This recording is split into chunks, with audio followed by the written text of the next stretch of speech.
Good morning, day 20. My Larapinta yo-yo. I've been watching that fire for the last hour.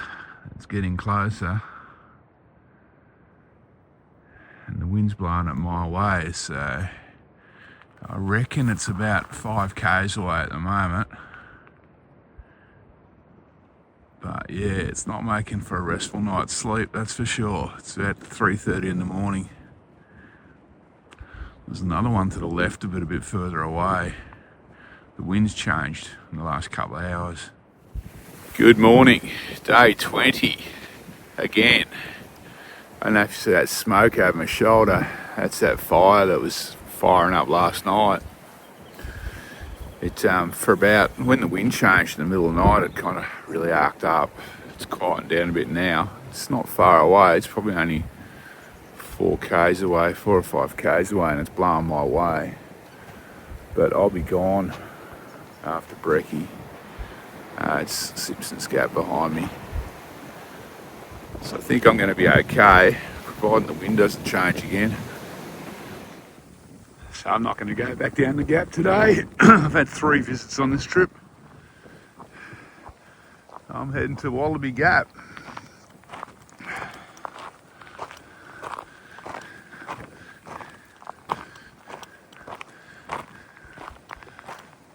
This is going to be a very, very relaxed walk.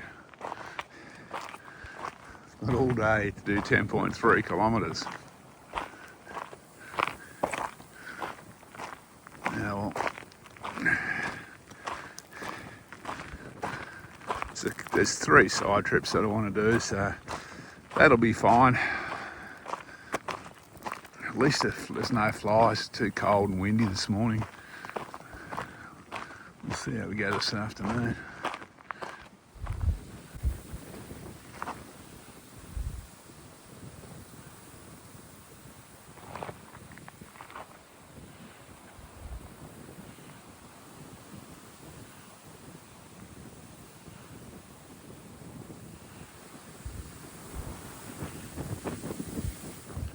So I'm basically straight into the climbing today, but there's not much of it. It's all over. It'll be all over in the first few k's, and then it's pretty much downhill to Wallaby Gap.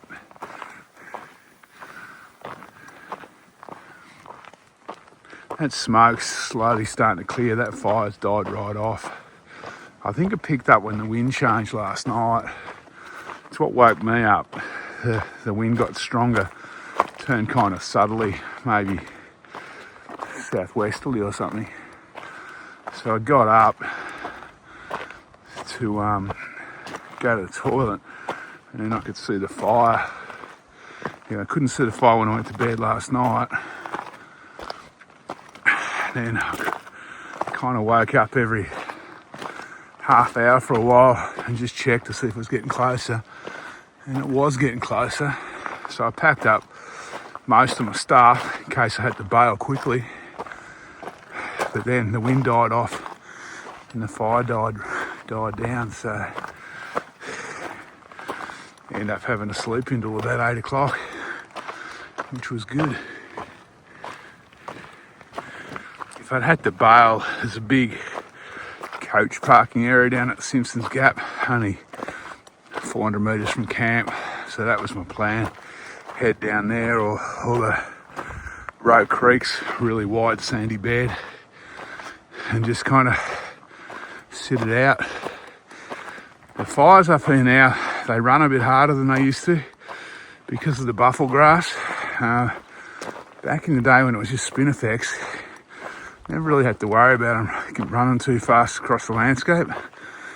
But the buffel grass, he's introduced weed. Well, I think the cattle like it. Is fairly flammable, so it can run pretty quick. Which is why I was a bit nervous with the wind pushing it straight towards me last night, even if it was 4 or 5 k's away. All right. Let's stop waffling on, get on with the climbing, eh? So I'm just walking around Hat Hill at the moment. I camped in the saddle up there on the way out.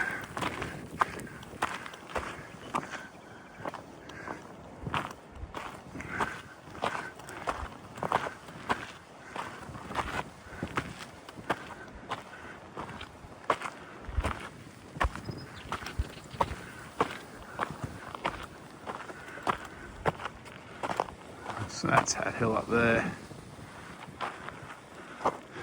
And that's where I'm walking. You can kind of, I don't know if it's coming up on the video, you can see the track cut into the side of the mountains there. Alice Springs is down behind that bush. So I'm still winding my way along this ridge from Hat Hill.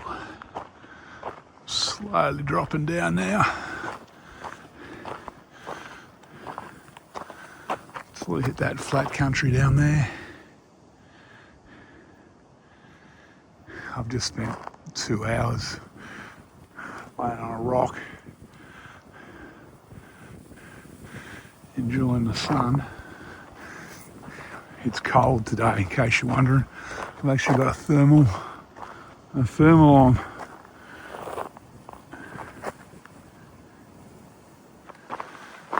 This is actually a really nice piece of the trail through here.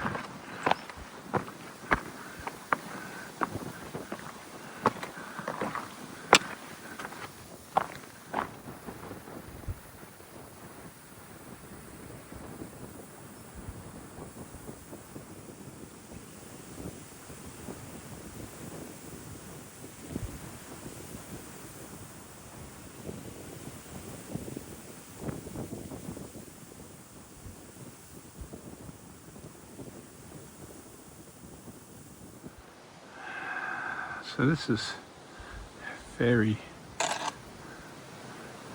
Pools, I think it was, or Fairy Spring, whatever, I've already forgotten. It's actually a little bit bigger than I thought.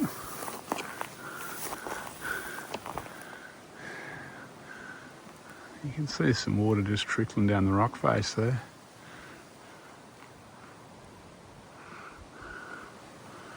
It's a fairly unexpected pool, to be honest with you, the size of it. I was thinking it'd just be a puddle.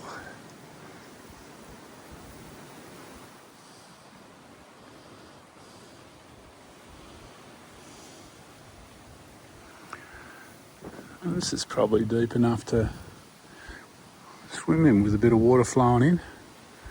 I'm not going to today, it's no need, too cold, but I reckon people would.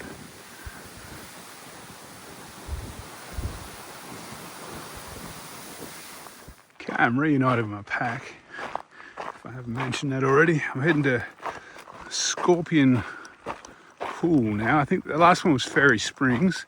This one's Scorpion Pool. Sounds ominous. So I don't think I've got too far to go to reach the little side trip. We'll see how we go. Okay, let's go check out Scorpion Pool. I gather that's it up in that cleft in the rocks there. I believe these scorpions are like blind, albino. They don't, I can't remember whether they don't see the sun or something that's causing them to be blind. That could be a feral fact though. So this is Scorpion Pool. I can hear water trickling down that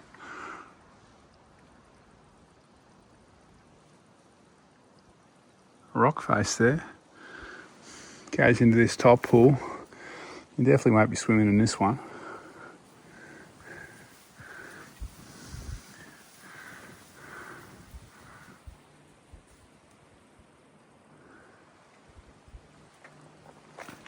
Yeah, I've had to do a bit of scrambling to get up here. The track ends 25 metres down there, so it's pretty rough.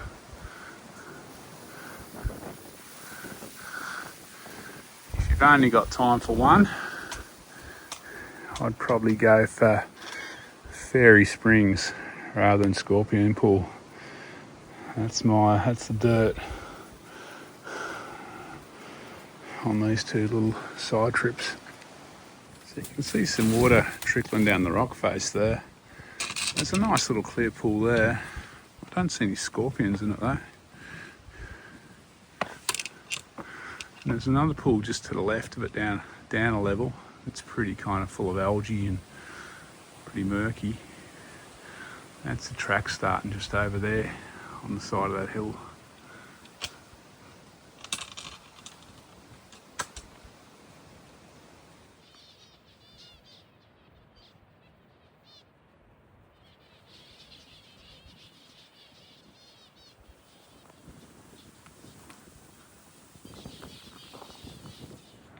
So that's Yoyo Ridge.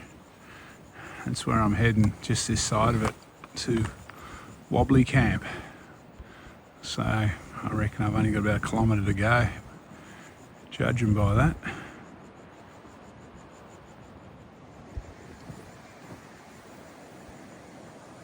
Okay, I'm set up here at Wallaby Gap. There's a kind of rudimentary shelter here and a tank and a dunny up the hill. There's one person camped way up there, or one tent. I don't know if there's anyone in it, haven't been up there yet. I'm going to go up there later, Wallaby Gap, to see if I can see some wallabies for the last time on the walk. I'm cooking some backcountry cuisine that I was gifted by a couple of Kiwi blokes. So yeah, life's good. And believe it or not, just walked past my friend Johanna, who's out here walking with her brother. She didn't know I was on the track and I didn't know she was on the track. So that was a little bit of a coincidence. All right, I'm going to cook tea and then it'll be getting close to sunset. So I'll go for a walk up the gap and see if I can spot some wobblies. Okay, so I'm just going for a walk up to Wallaby Gap. See if I can see a wobbly. Seen a few on this trip. There was a few up at Giles Lookout when I was up there, camped up there, popping their heads up out over the rocks. Couldn't get a video of them. And the Counts Point, there was a few when I was up there. Still no video. I saw one at Simpsons yesterday, no video. So my luck with the video hasn't been too good. We'll see how we go in there. So this is Wallaby Gap. Let's see if we can see any wobblies.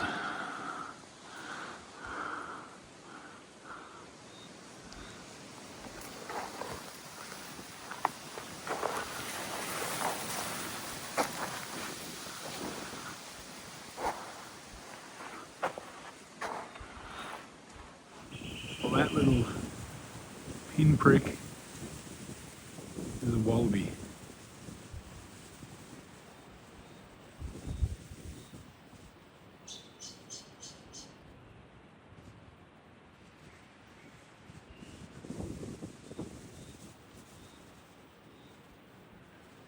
However, I need the Hubble telescope to see it.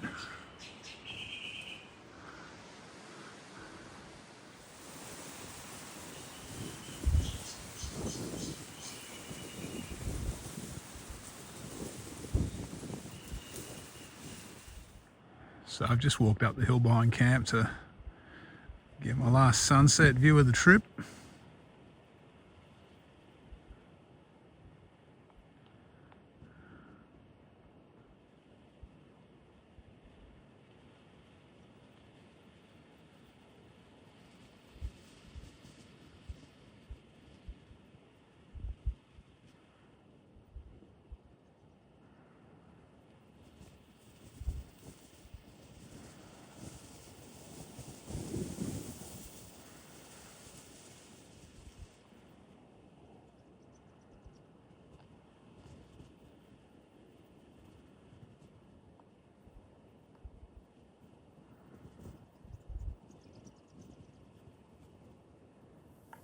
All right, last day on my Larapinta yo-yo, day 20, well, penultimate, end of the penultimate day. I'm at Wallaby Gap. I've just walked up the hill to where the commercial campers camp. There's no one here, obviously. Today I walked, I think it was 17 k's and a couple of 100 metres climbing, so it was a pretty easy day. I just kind of mucked around, did all the side trips, checked out all the little gorges, saw myself a wallaby up at Wallaby Gap, so that was a highlight. But yeah, very easy day. Highlight of the day was probably bumping into Johanna and her brother on the walk, so that was unexpected by both of us. I've got tomorrow, I'm going to be up early. It's going to be about 0 tonight, maybe 1 or 0 degrees, maybe frost, so it's going to be a joy. I want to try and get up to Euro Ridge for the last kind of sunrise, which is about half hour from camp. So I'll try and pack up in the dark if I can. We'll see how that goes. And then it'll be into the telegraph station for morning tea. All right, I will catch you in the morning. It's getting cold. I'm heading back to the tent.